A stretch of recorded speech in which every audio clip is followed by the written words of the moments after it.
You know, it's been recognised as a pest for years, particularly people trying to get in along waterways. Early fishermen were very much against it.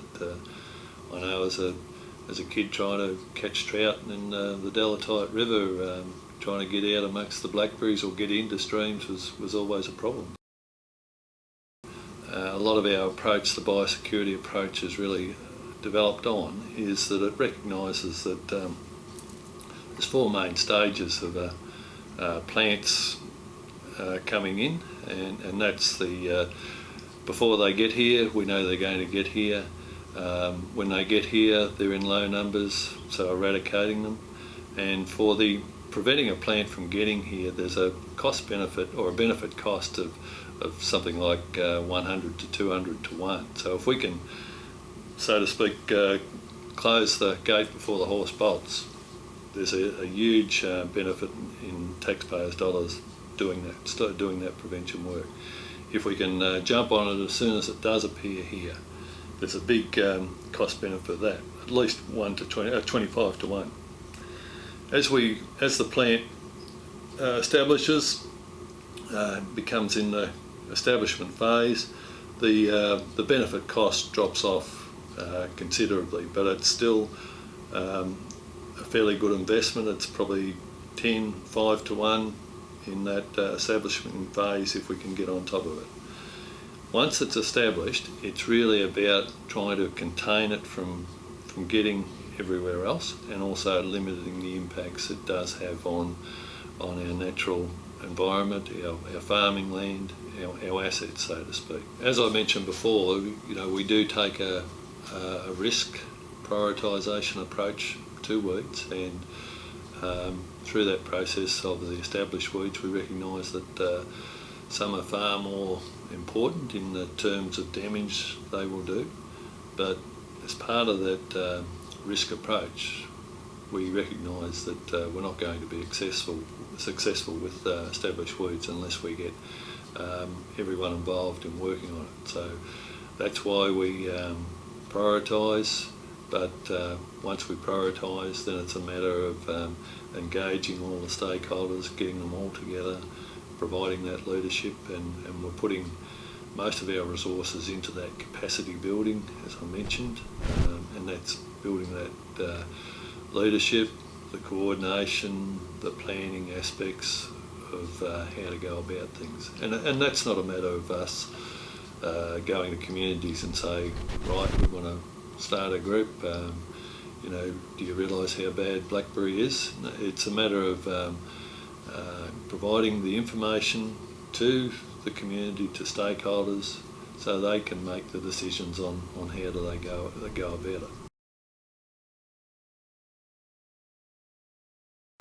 If you listen to people over probably the last 10 years, especially at land care group meetings, I don't think there was a great deal of satisfaction with the way things were going with Blackberry, because it's still spreading, there's still more of it, and even though we had the CMOs here, my general understanding is that the community weren't happy with what they could achieve. Some work done through the local land care groups and just local landholders who were just battling along trying to do it on their own. But none of those were terribly successful. The funding that was available through the local land care groups was minimal and not terribly well targeted towards blackberry, so that people used it for other weed control. And no one ever knew whether the blackberries were being sprayed or whatever. People were getting money to spray weeds, but not necessarily doing what that money was provided to do. And so, and lots of landholders that, for one reason or another, were too old, too lazy, or just didn't want to do anything, or had country that was inaccessible, then the problem was just getting worse and worse and becoming completely out of control.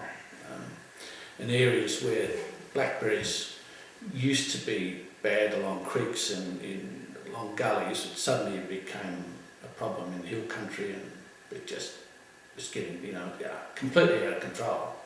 So there certainly needed to be something done. We did a workshop just so that we we all had the same idea about what we were trying to achieve.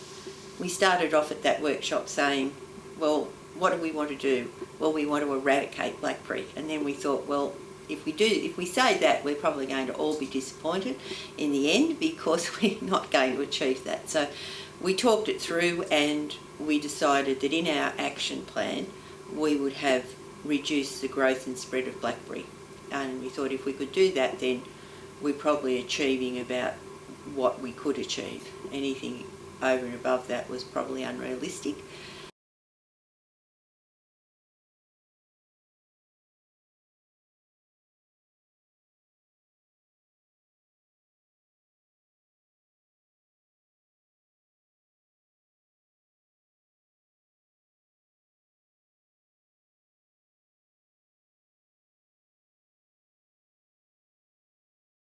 We didn't have any money, we didn't have any funds, but we thought so long as we knew what we wanted to do, we could then seek funds to implement a program, and that's what happened. I guess it's up to the group to drive that too. They need to understand what it is they're trying to achieve, have a defined plan of action, and then start looking for ways. And look outside the square. Don't just have blackberry in your mind when you set out to do this. It has to be very well thought out about what it is you're trying to achieve and how you might go about that. And you've only got the funding sources that are available, and you need to just keep a really close eye on when grants come out and how suitable they are for the project, and then apply. Because it was an initiative of the land care groups, we have a land care network here, the Upper Murray Land Care Network.